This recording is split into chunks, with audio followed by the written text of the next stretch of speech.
ये जो एकता विहार में एक धरना चल रहा है कोविड कर्मचारियों के, इसके बारे में आपका क्या कहना है? इसमें क्या उसके लिए भी बात चल रही है हमारे माननीय मंत्री जी से। उनके लिए भी पॉजिटिव निर्णय होगा। सरकार पॉजिटिव है। सरकार किसी के साथ अन्याय नहीं होने देगी। हमारी धामी सरकार ने ऐतिहासिक निर्णय लेते हुए 3000 जो हमारे नर्सिंग अधिकारी हैं उनके लिए वर्षवार की नियुक्ति 1564 जो है इस सितंबर माह में हमारी नियुक्तियां होनी है, ये हमें आश्वासन दिया है हमारे स्वास्थ्य मंत्री जी ने और चयन बोर्ड के माध्यम से और डीजी हेल्थ ने भी कि इस सितंबर में 1564 पदों पर नियुक्तियां होनी है। कोविड के हमारे कर्मचारी हैं जिन्होंने इस आपदा में सरकार के कंधे से कंधा मिला के साथ दिया, वो हमारे भाई हैं, वो हमारे कर्मचारी हैं। उसमें नर्सिंग कर्मचारी हैं, लैब टेक्नीशियन हैं, हमारे वार्ड बॉय हैं, हमारे जो है।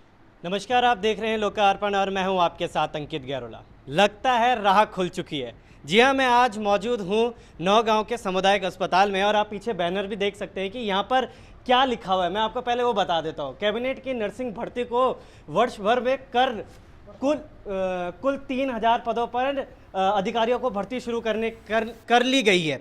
तो अब इस बारे में पूरी चर्चा करेंगे और बात करेंगे कि आखिर है क्या ये, और 138 दिन पहले जो धरना दिया गया था आज उसका एक प्रमाण हमारे सामने। चलिए उन्हीं से बात करते हैं और जानते हैं कि आखिर क्या है पूरा मामला। नमस्कार सर। मैं संविदा बेरोजगार स्टाफ नर्सेज महासंघ का प्रदेश अध्यक्ष हरिकिशन बिजलवाण जी। आज जो हम अपने सीमांत जिले उत्तरकाशी के सीएससी नौगांव में हम यहाँ पर लोग आए हुए हैं। हमारे संगठन के सारे पदाधिकारी आए हुए हैं और हम लोगों ने 138 दिन का धरना एकता विहार में दिया और उस धरने का प्रभाव और जो लगातार हमारी संविदा कर्मचारियों की मांग थी उसको माननीय स्वास्थ्य मंत्री डॉक्टर धन सिंह रावत जी ने समझा और हमारी पीड़ा को, और माननीय मुख्यमंत्री जी के आशीर्वाद से कैबिनेट में हमारे अभी 1564 पद पहले स्वास्थ्य विभाग में हुए, उसकी भर्ती प्रक्रिया चल रही है। हमारे सारे डॉक्यूमेंट वेरिफिकेशन हो गया है और लगभग जो है इस सितंबर माह में हमारी नियुक्तियाँ होनी है, ये हमें आश्वासन दिया है हमारे स्वास्थ्य मंत्री जी ने और चयन बोर्ड के माध्यम से और डीजी हेल्थ ने भी कि इस सितंबर में 1564 पदों पर नियुक्तियाँ होनी है। दूसरा 1383 पद जो हमारे मेडिकल कॉलेज के थे वो जो है अभी जो है कैबिनेट में वो भी वर्षवार कर दिए गए। तो टोटल स्वास्थ्य विभाग में 3000 पदों पर नर्सिंग की भर्ती हो रही है, जिसके लिए आज हम उत्तरकाशी में नौगांव अस्पताल में धन्यवाद और आभार कार्यक्रम कर रहे हैं स्वास्थ्य मंत्री डॉक्टर धन सिंह रावत जी का और धामी जी का, जिन्होंने बेरोजगारों की पीड़ा को समझते हुए इस काम को कर दिखाया, जो कि एक ऐतिहासिक फैसला है पूरे उत्तराखंड के लिए।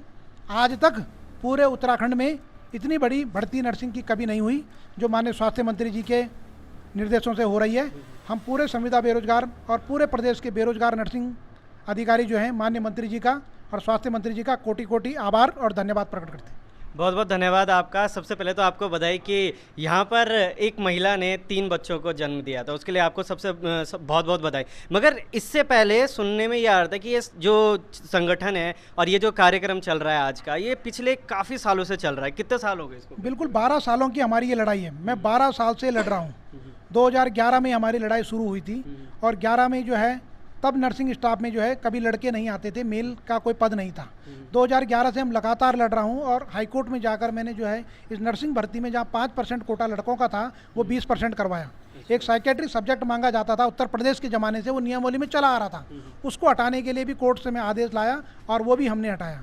आज जो है 20% इसमें नर्सिंग भर्ती में लड़कों का चयन होगा और इतनी लंबी लड़ाई में हमने सरकार को लगातार ये मैसेज दिया कि हमने मेट्रो सिटी न जाकर, जौलीग्रांट न जाकर, इंद्रेश न जाकर प्राइवेट में, हम अपने प्रदेश के दूरस्थ इलाकों में गए। मैं श्रीनगर मेडिकल कॉलेज जॉब करने गया कि मैं अपने पहाड़ के लिए सेवाएं दूं और मैंने पहाड़ की सेवाएं 12 साल लगातार करी और बहुत अल्प वेतन में करी। अपने घर परिवार छोड़ के मैं वहाँ गया, सेवाएं करी, मेडिकल कॉलेज को अप्रूवल कराया।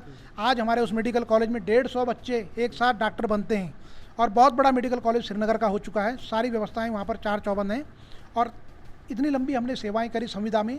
इसका आज हमें सुखद परिणाम मिला है धामी सरकार से कि उन्होंने हमारी भर्ती वर्षवार करी और आज ये भर्ती हो रही है और हमें नियुक्तियाँ बहुत जल्द मिलेंगी, ये हमारी आशा है।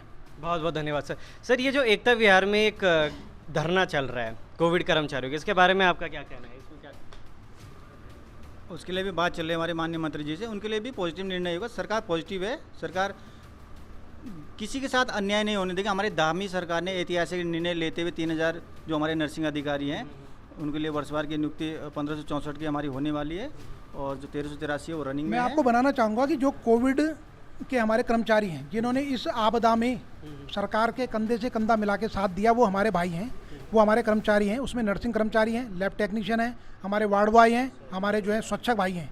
उन लोगों के लिए सरकार ने पूरी तरीके से एक नियम बना दिया है। अभी माननीय स्वास्थ्य मंत्री जी ने 6 महीने का उनका विस्तार दिया था, जबकि कोई ऐसा शासनादेश नहीं था।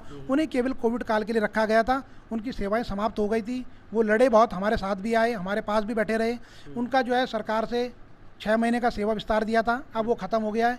माननीय स्वास्थ्य मंत्री और धन सिंह रावत जी की निर्देशों से 2000 वार्ड वाइयों की भर्ती आ रही है। वो बच्चे सारे वहाँ एडजस्ट होंगे। और मंत्री जी ने ये भी कहा है लगातार मंच के माध्यम से कि जो जिस गांव का और जिस क्षेत्र का होगा उसे वहीं दिया जाएगा, ना कि चमोली और उत्तरकाशी का बच्चा दूर हॉस्पिटल में नौकरी करेगा तो वो कहाँ कमरा लेगा, क्या खाएगा क्या नहीं, उसे बहुत दिक्कत होंगी। तो अभी हमने ये सरकार की जो पॉलिसी है, उन्होंने 2000 वार्ड बॉय जो हैं उनको उन्हीं के क्षेत्र में जो है नौकरियाँ मिलेंगी और इससे हमारे स्वास्थ्य व्यवस्थाएँ बहुत अच्छी हो जाएंगी। और जो लोग बच रहे हैं, जैसे कि हमारे कुछ स्वच्छक भाई वहाँ बच रहे हैं, लैब टेक्नीशियन लगभग सब सेट हो गए हैं, जो हमारे नर्सिंग वाले हैं वो 3000 पदों में सब लोग आ जाएंगे। तो धीरे धीरे करके सरकार कदम दर कदम लगातार बढ़ रही है। और डबल इंजन की सरकार में मैं समझता हूँ कि धामी जी बहुत अच्छा कार्य कर रहे हैं, बहुत बड़े बड़े निर्णय वो ले रहे हैं। और जिसका मैं चाहूँगा कि आपके चैनल के माध्यम से कि आप इसका लाभ हमें 2024 में मोदी जी को भी मिलेगा और आपके चैनल के माध्यम से जनता को भी लगातार लाभ मिलेगा। और हम जैसे बेरोजगारों की आवाज़ उठाने के लिए लोकार्पण का भी बहुत बहुत धन्यवाद। बहुत बहुत धन्यवाद सर आपका। आज का जो कार्यक्रम था इसका कोई डॉक्यूमेंटेशन अगर है तो बताइए मेरे को। मैं डॉक्यूमेंटेशन में इसमें हम अपने जो हमारे संगठन का जो पत्र होगा वो पत्र हम आपको देंगे, मैं आपको व्हाट्सअप करूंगा। अभी थोड़ी देर में हम लिखेंगे कि आज कार्यक्रम की क्या गतिविधियां रही। आज हमारे साथ ACMO डॉक्टर आर्य जी थे जो अल्ट्रासाउंड के लिए पुरोला से यहाँ पर आए हुए हैं। बहुत ज़्यादा भीड़ होने के बाद भी उन्होंने 2 मिनट का हमें समय दिया। और हमारे चिकित्सा अधीक्षक डॉक्टर साहब रफीक साहब हैं, उन्होंने भी समय दिया। और मैं यहाँ आपके चैनल के माध्यम से ये भी बताना चाहूँगा कि मैं इतनी दूर से आए, हम देहरादून से आए हैं। कई लोग कहेंगे देहरादून से ये आए, इतनी क्यों आए। देखिए आप पत्रकार हैं, मैं बिल्कुल समझता हूँ कि आपको सरकार की कमियाँ, जहाँ पर कमी है वही तो आप दिखाओगे, वो आपका धर्म है, आपको दिखानी चाहिए। जब पिछले साल में धरने में एकता बिहार बैठा था तभी आप लोगों ने एक न्यूज़ चलाई थी, लगभग 1.5 साल हो गया। तो उसमें आपने ये न्यूज़ चलाई थी यहाँ पर कि भाई यहाँ पर जो है एक जच्चा बच्चा दोनों की मृत्यु हो गई थी, बहुत बड़ी खबर चली।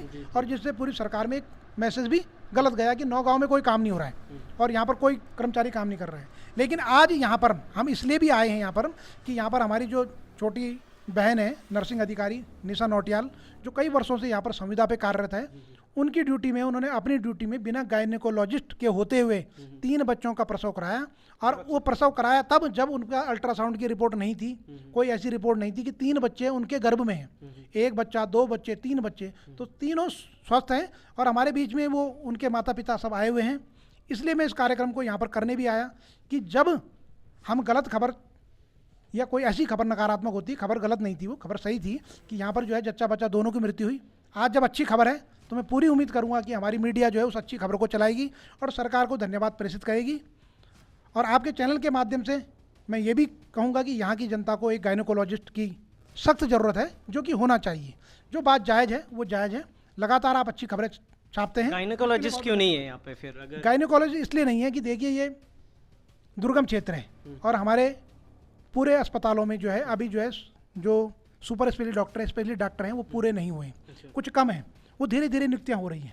यहाँ पर वो व्यवस्थाएं नहीं है, जो डॉक्टर आएगा वो अपने बच्चे कहाँ पढ़ाएगा या उस हिसाब का वर्कलोड नहीं है। जब वर्कलोड होगा, अगर आपका काम ट्रैक्टर से चल रहा है तो आप JCB नहीं खरीदोगे ना। अब आपका काम चल रहा है JR से, तो आपने जैसे जैसे वर्कलोड बढ़ेगा लोग देहरादून ना जाके यहाँ पर आएंगे। आप यहाँ पर वर्कलोड बढ़ाइए, जैसा वर्कलोड बढ़ेगा तो डॉक्टर भी मिलेगा और आप बोलोगे कि यहाँ मेडिकल कॉलेज की स्थापना हो, वो भी होगी। आप वर्कलोड दीजिए, आप पलायन ना कीजिए ना। वर्कलोड से क्या मतलब है? मतलब अगर उस दिन यहाँ पे अगर सही सही चलता है, यहाँ पे गायनेकोलॉजिस्ट होते हैं और अगर वो मैम नहीं होते हैं यहाँ पे, तो फिर वर्कलोड क्या इसके ऊपर हावी होना चाहिए था कि वर्कलोड है तभी गायनेकोलॉजिस्ट होनी चाहिए थी? देखिए ऐसा होता है कि सरकार के भी हाथ कुछ बंधे होते हैं। अच्छा। मतलब जो है गायनेकोलॉजिस्ट की संख्या बहुत कम है, गायनेकोलॉजिस्ट संख्या कम है, तो इसलिए जो बड़े अस्पताल में पहले देंगे जहाँ पर वर्कलोड ज़्यादा है। जहाँ पर 100 पेशेंट आ रहे हैं तो पहले वहाँ देना है, जहाँ 10 पेशेंट आ रहे हैं वहाँ पर थोड़ा बाद में दिया जाएगा। सारी जगह पूरी होंगी आपकी मांगें लगातार सीमांत क्षेत्र में, ये हमारी आशा है।